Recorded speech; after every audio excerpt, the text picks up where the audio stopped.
Саламатсыздар ма, құрметті әріптестер? 11-ші сынып қазақ әдебиеті гуманитарлық бағыт Сәкен Сейфуллиннің Сырсандық өлеңінің тақырыбы мен идеясы.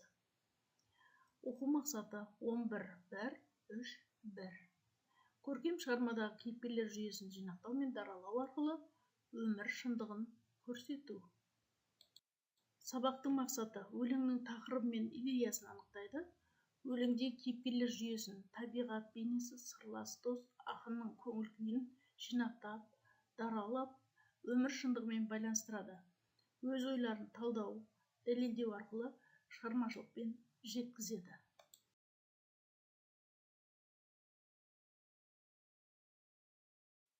Сабақты бастамас бұрын сынып оқушыларын 3 топқа топтастырып аламыз. Топтастыру әдісі достық қазынасы деп аталады. Себетте достық қазынасы немен берік деген сұрақтың жауаптары тұрады. Ол жауаптар ақ қағаздың ішінде болады. Оқушылар солардан теріп алып, өзінің таңдағанын оқып шығады. Сенім деген жазуы бар қағазды алған оқушылар бір топ, адалдық екінші топ, құрмет деген жазуы бар парақшаны алған оқушылар үшінші топқа бірігеді. Сабақтың қызығушылықты ояту сәті арқылы біз өлеңнің тақырыбы мен идеясын тауып алатын іс-әрекеттерді жасаймыз. Бірінші әдіс сұрақ-жауап қою арқылы тақырыбы мен идеясын табу. Мұғалім экранда тұрған бір шумақ өлеңді оқиды. Нағыз достар бірақ қалып, шыңдап беріп сүйіскен, бір-біріне сыр ақтарып, сыр түйінін түйіскен. Сұрақ: балалар, осы шумақтан қандай сөзді тақырып етіп алар едіңіздер? Оқушылар жауап береді. Екінші шумақты мұғалім ары қарай оқиды. Әр адамның ішкі сыры, берік қойма сақталған. Сол қойманың бір түкпірін достың досақ ақтарған. Кейде ашуға сол түкпірді іздейді жан, жақынын шертеді жан, сырлы жырды, сырлас жанын шақырып. Сұрақ: ақын бұл шумақта не айтқысы келді? Оқушылардан жауап алған соң, мұғалім қорытынды жасайды. Дұрыс айтасыздар балалар.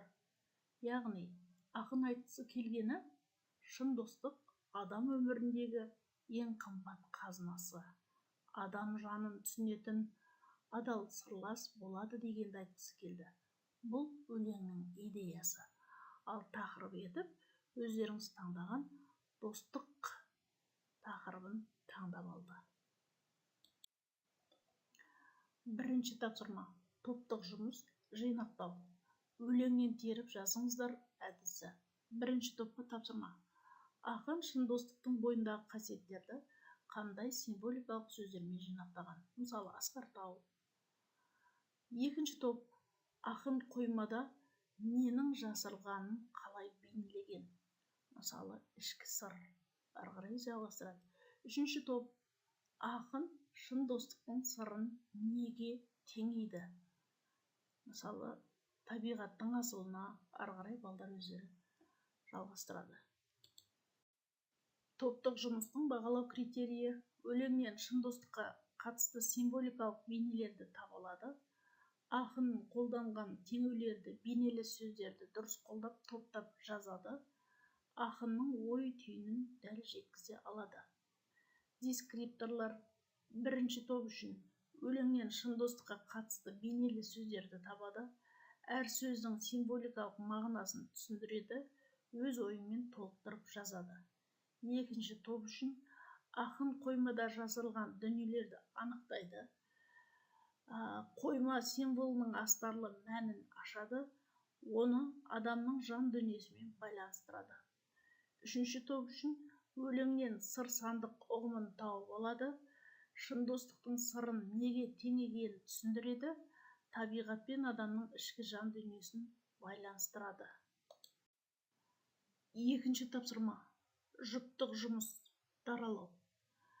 Бірінші топ постер қорғайды. Шын достықтың бойындағы жинақтаған символикалық қасиеттермен қандай достарды даралауға болады? Мысалы, сертке беріктік. Ары қарай оқушылар жалғастырады. Екінші топ кесте жасайды. Шын достықтың қоймасында қандай қасиеттер міндетті болу керек деп ойлайсыздар? Мысалы, адалдық. Ары қарай оқушылар жалғастырады.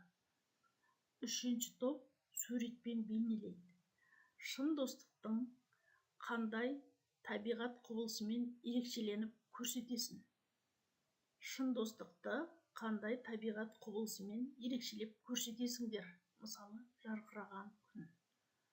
Оқушылар ары қарай жұмыс жасайды.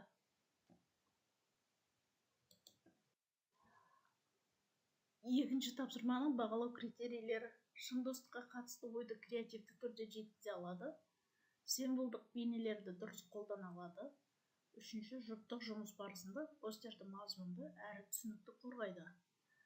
Дескрипторлар бірінші топ үшін кесте құру, өлеңнен алынған символдық қасиеттерді нақты достық қасиеттермен байланыстыра алады, қасиеттерді кестеге жүйелі жазады, достық қасиеттерін дәлелмен түсіндіреді. Екінші топ үшін табиғат құбылысына теңеу. Шын достықты табиғат құбылысына теңейді, таңдаған құбылыстың қасиетін достықпен байланыстырады, өз ойларын дәлелмен қорғайды. Үшінші топ үшін суретпен бейнелеу. Достықтың қоймасында болуы тиіс қасиеттерді атайды, әр қасиетті бейнелейтін сурет таңдайды немесе салады, сурет арқылы ойды қорғайды. Үшінші тапсырма жеке жұмыс, өмір шындығы. Бұл тапсырманы орындау барысында оқушылар жасанды интеллектіні қолдана отырып орындайтын болады. Мен шын достықты қалай түсінемін деген сұраққа оқушы бірінші жасанды интеллектіге сұрақ қояды. Шын достықты дегенді қалай түсінесің? Және жасанды интеллект берген жауапты дәптеріне жазады. Сосын сол сұрақты өзі де жазып, өз көзқарасы жазылған пікірді жасанды интеллекті жазған пікірмен салыстыра отырып, Венн диаграммасын жасайды.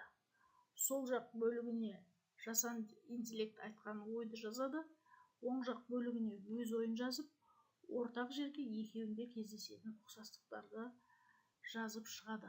Міне жеке жұмыста оқушы осы тапсырмаларды орындайды. Бағалау критерийі: жидің жауабын қолданады, өз ойымен салыстырады, диаграмма арқылы ұқсастық пен айырмашылықты көрсетеді.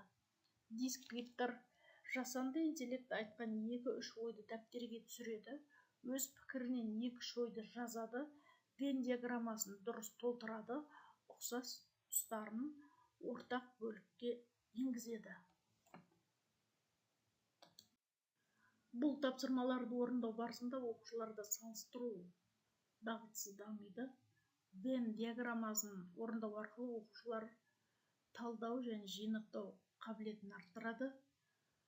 Тапсырма оқушыға өзіндік пікірдің құндылығын сезіндіреді, әркімнің ойы маңызды деген түсінік қалыптастырады. Сабақтың өне бойындағы орындалған топтық, жұптық, жеке тапсырмалар барысында мұғалім мен оқушылар арасында кері байланыс болып, орындалған тапсырмаға қалыптастырушы бағасы қойылып отырады.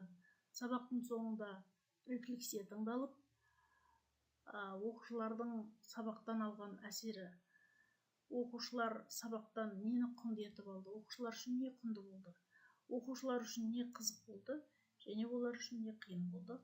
Міне осыларды стикерге жазып, сандыққа салады.